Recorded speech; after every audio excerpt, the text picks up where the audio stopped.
1월 9일 오늘의 말씀은 창세기 6장 1절에서 22절입니다.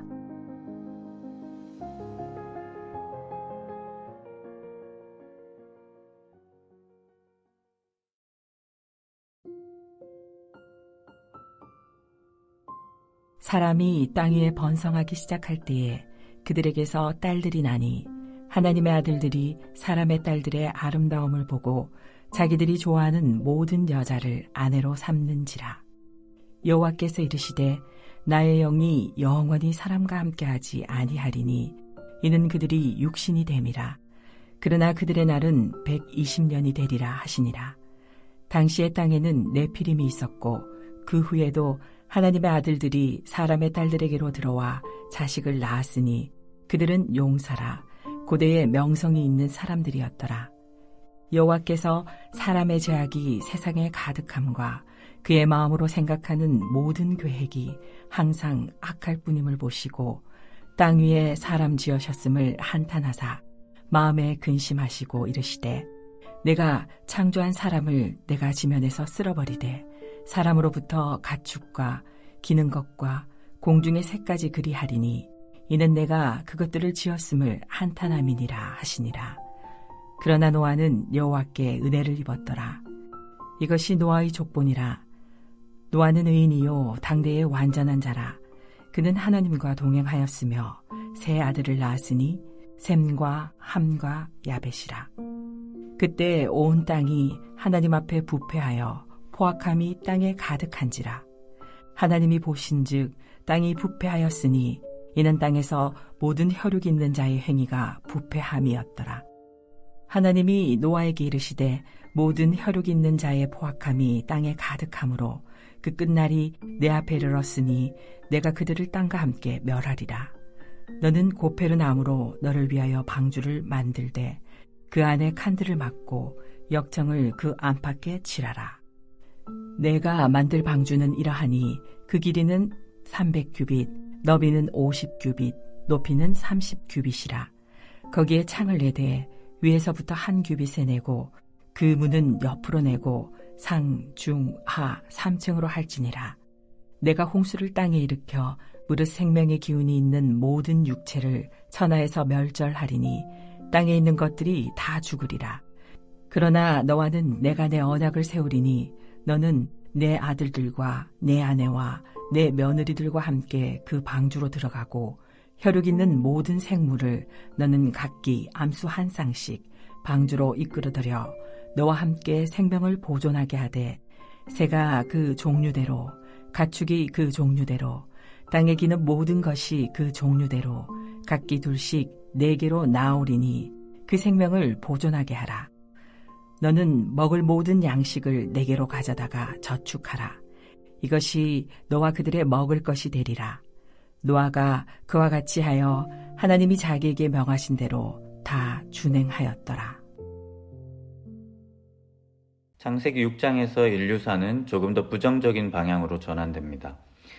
인류의 어그러진 걸음을 개인과 가족에 밀착해 취재하다가 6장에 이르러서는 그야말로 인류라고 부르는 이 스케일로 확장되고 있기 때문입니다. 땅에 충만하라는 하나님의 말씀이 물리적인, 지정학적인 차원에서 성취되면 될수록 더 어그러진 일들이 편만해지는 안타까운 장면을 보게 되고 있는 것이죠. 1절에 사람이 땅 위에 번성하기 시작할 때부터였습니다. 더 넓은 영역에서 더 많은 이들이 각자 눈이 보기 좋은 대로 살기 시작한 것입니다. 아담의 타락처럼 말이죠. 2절에 하나님의 아들들이 누구인가의 이견들이 많습니다. 역사적으로 가장 안전한 해석을 좀 소개하면서 다만 삶을 위한 묵상에 초점을 좀 맞추고 싶습니다. 여기서 하나님의 아들들을 셋의 아들들로 보려고 합니다.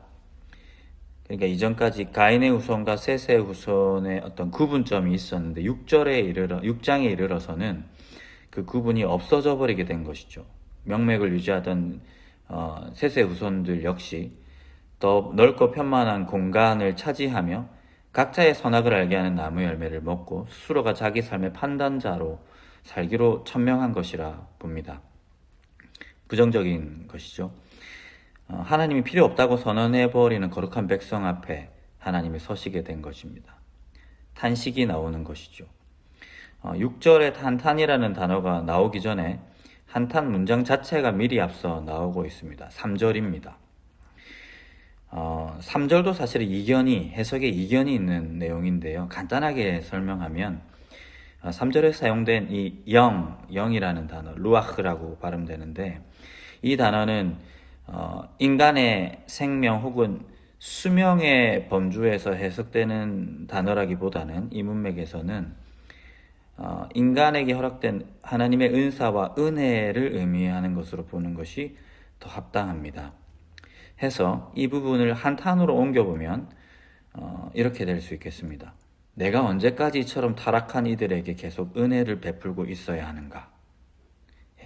3절을 조금 의역하면 이 정도로 옮겨질 수 있는 하나님의 한탄입니다. 3절 후반부에 나오는 이 120년이라는 것도 인간의 수명이 줄어들었다로 읽는 이들도 있지만, 그것보다는 현대의 많은 학자들이 노아가 하나님의 부름을 받았을 때가 480년인데 그 홍수를 맞이했던 해가 그가 600세가 되던 때였습니다. 그러니까 120년, 즉 심판의 유예 기간을 의미하는 것으로 보고 있습니다. 기대하던 인생들, 거룩한 백성에게 거부당한 창조주 하나님의 한탄이 핵심입니다. 이들이 좋아서 땅에 충만하라고 하셨던 하나님이 땅에 번성하고 편만할수록 믿었던 자녀들에게 거부당하고 왕과 재판관의 자리에서 비참하게 밀려나버리게 되자 그 퍽퍽하며 참담한 하나님의 심정이 이렇게 소개되고 있는 것이죠. 인생들은 분명히 그러한 걸음들을 발전이라고 썼을 것입니다. 이제 4절에 보시면 엄청난 인재들, 용사들이 언급되고 있습니다. 그러니까 하나님의 한탄이 서려 있는 그 곳곳에서 인간은 자기들 나름대로 발전을 계속하고 있었던 거죠. 어그러진 그 선택 속에서, 그것은 하나님의 시선이지만 그들 역사 내부에서는 또 위대한 인물들이 태어나고 역사의 진보를 이루고 있었다 하는 것입니다. 하지만 그 역사 내부, 시스템 내부의 판단과는 별개로 성경은, 하나님은 자기 눈이 좋아 보이는 대로 내딛었던 인류의 시도를 선하다 판단하지 않고 악하다 판단하고 있습니다. 인간이 주체가 되어 엄청난 진보를 이루고 있는 작금의 현실도 그렇습니다. 우리는 이러한 시스템 안에서 하나님의 판단을 가지고 있는가, 하나님의 감정에 주목하고 있는가 고민해 볼 부분입니다. 이성과 합리로 효율을 추구하는 이 시대, 이 내부 시스템 내부의 가치 판단과 조금 멀리 떨어져서 하나님의 시선으로 내가 옳다 여기는 것들, 내가 당연시하는 문화적인 내용들까지 한번 흔들어 볼 필요가 있겠습니다. 대단한 사람이나고 대단한 업적, 내가 이룬 업적들이 무엇이건 간에 잠잠히 고요히 그 낯설고 거룩한 시선에서 그 침범되지 않은 하나님의 마음, 감정으로 나와 우리와 역사를 조망해 볼 필요가 있겠습니다. 하나님은 땅 위에 편만하게 발전했던 것들을 쓸어버리시겠다고 하셨습니다. 주체적인 인간이 이룬 문명과 진보와는 별개로 깊은 한탄을 가지신 것이지요. 이후의 내용은 여러분이 더 잘 아실 것입니다. 그럼에도 불구하고 주의 교훈과 계명으로 자신의 옳고 그름의 척도로 삼던 인생, 그 희박 하나 아직 사라지지 않았던 노아에게 하나님이 은혜 베푸시는 장면을 보여주고 있습니다. 하나님을 떠난 주체적인 인생들로 그야말로 모든 땅을 채웠던 것과는 다른 모습, 대조되는 접점들이 노아와 또 그가 만든 방주와 방주가 작동하는 메커니즘에 다 드러나 있습니다. 하나님은 묻고 따지지 말라는 듯 명령으로 방주를 지으라 하셨습니다. 재료와 구조와 크기와 규격 등등 비율 등을 하나님만 정하셨습니다. 창조주이셨던, 아니 인류에게 버림받게 된, 지금 버림받은 창조주 되신 분은 또다시 순종하는 백성 노아 앞에 여전히 왕이며 주인으로 고백받기를 원하고 계시는 것이죠. 새로운 창조의 역사의 주체는 하나님이십니다. 노아는 그 모든 과정에서 순종하는 백성으로 흔쾌히 전락합니다. 흔쾌히 말이죠. 이성과 합리, 효율을 추구하는 눈이 밝아진 새 인류의 한계를 적절히 무식한 영역에서, 우리 눈에 무식해 보이는 그 지점에서 이해되고 납득되지 않지만 예 주님 하는 고백으로 극복하고 있는 것입니다. 과거 아담에게 짐승들을 불러내어 이름 짓게 하신 주님께서 이제는 방주로 노아에게 그 짐승들을 낳아오게 하십니다. 노아는 하나님이 주체가 되어 이루시는 역사 안에 허락하신 직무를 수행하는 직분자, 동산지기로 발견되고 있습니다. 여러분, 방주는 떠다닐 따름입니다. 내가 나아가려는 방향을 가지는 배가 아니라, 그건 현대적 해석이고요. 방주는 실은 떠있는 일종의 직사각형 통이었습니다. 구약에서 모세 갈대 상자에 지칭되는 단어이기도 하며 나무 궤를 지칭하기도 합니다. 방주는 스스로 방향을 정하지 않는 통입니다. 어그러진 주체들로 들끓었던 땅에서 떠올라 다만 주께서 이끄시는 자리로, 나는 잘 모르지만 거기가 어디며 지정적 위치가 어디인지 그 다음은 무엇인지 전혀 모르지만 이리저리 흔들리며 자신을 맡기고 있을 따름입니다. 밖에서 방주문을 닫으셨던 주께서 여실 때까지 다만 기다리며 나 자신을 오롯이 내맡기는 시공간, 거기가 방주입니다. 22절, 노아가 그와 같이 하여 하나님이 자기에게 명하신 대로 다 준행하였더라. 성도 여러분, 우리 그리스도인들의 삶도 그런 것 같습니다. 아니, 그래야 한다고 생각합니다. 구원과 하나님의 나라라는 주제를 이루는 그 내용들에서 거듭 나타나는 것도 이것입니다. 주인, 왕좌에서 내려와 다만 그분께 맡기는 일, 늘 최단 직선 구간을 선호하는 너무 똑똑한 우리에게 향방 없는 삶의 자리에서 시간을 보내게 하시는 이유, 나그네로 살아보라 권하시는 것도 이러한 것이지 않을까 생각합니다. 바라기는 잠잠히 주께 이끌려 경건과 순종의 모양을 체득하는 우리이기를 바랍니다.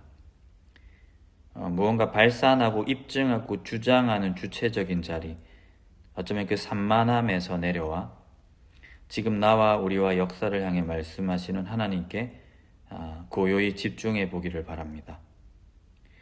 필자, 주장하며 글을 쓰는 이가 아니라 다만 독자로, 무언가를 주창하는 연설자가 아니라 드러내기 바쁜, 고요히 말하는 이의 흐름을 따라 쫓아가는 청자로, 청중의 하나로 발견되는 우리이기를 바랍니다. 기도하겠습니다. 하나님, 오늘도 순종하는 백성으로 살게 해주십시오. 다만 하나님께 이끌려 일평생 주만 섬기는 자로 발견되게 해주십시오. 노아와 방주처럼, 향방 없이 떠났던 아브라함처럼, 룻처럼, 그물을 버리고 따라 나선 제자들처럼 저희도 부디 그럴 수 있게 해주십시오. 예수님의 이름으로 기도합니다. 아멘.